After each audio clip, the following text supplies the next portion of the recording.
So, um, they very quickly transferred me from that first hospital to the second hospital. And that nurse wound up not calling my mom. But thankfully, I had my location shared with my best friend, and she could see where I was on the map. So her and my mom figured out where I was. They contacted the hospital.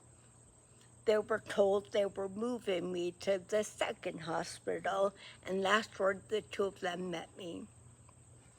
I was still conscious at this point, but I don't remember ever seeing them. But apparently, I was like, my mom's like, what's it mean? And my best friend's like, she wants us to hurry up. She wants to go home. And I'm like, bingo, baby. Um, but so this is where things get blurry because it's none of my recollection from this point on. But I'm at the second hospital for a few days, I believe, and then later that week, my heart fails. I believe I went to the hospital on a Tuesday, so my heart failed that Friday. My mom had called the hospital to check in on me, and they're like, oh yeah, we think she had a heart attack. And my mom's like, the 28-year-old.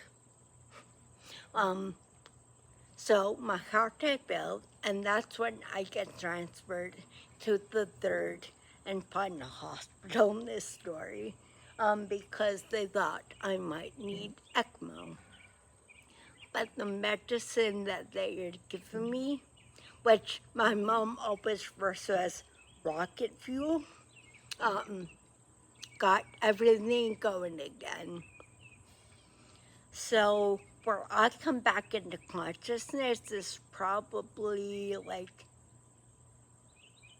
mid-February, and this all happened January 31st. So it's about 2 weeks of medically induced comas and like weird, bizarre, like ICU hallucinations. I was in the respiratory ICU for a while, and that's where I first had my memory come, or first or awake and have some memories, and then I was transferred to the cardiac ICU, or I don't know, they may be flipped around, but either way, I spent time in those two specialized ICUs. And once my heart failed and my kidneys also failed, so I was on dialysis for a while. And my heart kept having these I'm not even sure what they're technically called, but just pauses, and would just my heart rate would just drop out of nowhere. And they thought that I might need a pacemaker, but that kind of resolved itself within a few days, thankfully. And dialysis lasted a few more weeks, but thankfully my kidney function came back as well. But it was, while I was in the ICU, one of the two ICUs, either RICU or CICU, that they told me that they were going to need to amputate my toes and my my toes and fingers. Initially, they said just fingers, which wound up being true on this side, but not so much over here. And unfortunately, I thought it was just going to be my fingers on my right side as well, until the day before a nurse had come in and said, blah, blah, blah, are you ready for your forearm amputation, Mara? And I'm like, no, not even remotely, because I thought it was just my fingers. Um, but it's all good, I guess. But so they amputated my toes first, and that was in late February.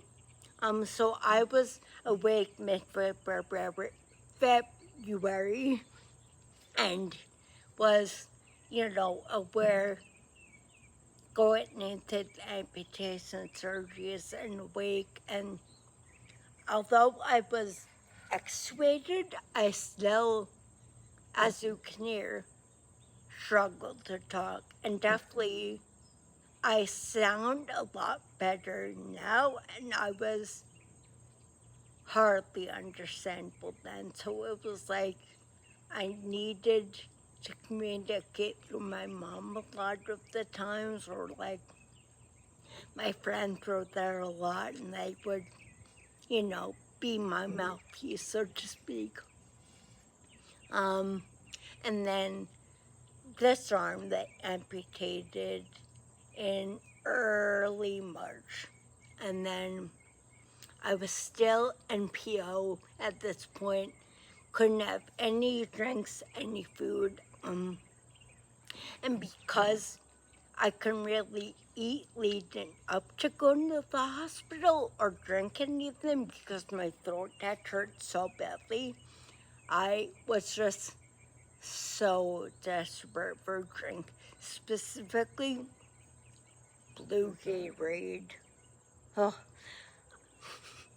And like, I swear the commercials on TV when you're in the hospital are like diabolical. Like, you're just on these crazy drugs, you're so hungry, and you see a Little Caesars commercial and you're like, that looks good. So I fell victim to that. My first dinner was Little Caesars.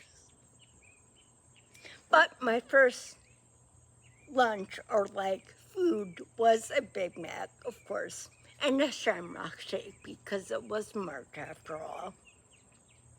So yeah, I had that amputation on my toes. They had wanted to wait to see, because they wanted to be able to preserve my palm. And initially some finger stubs, but that didn't happen. But we were able to preserve my palm. And so they amputated the fingers outpatient about 4 months after I was released. So for a while, I was going to PT and just walking around with necrotic fingers that always seemed like they were going to fall off. And I don't know, that was a horrifying time, to be honest.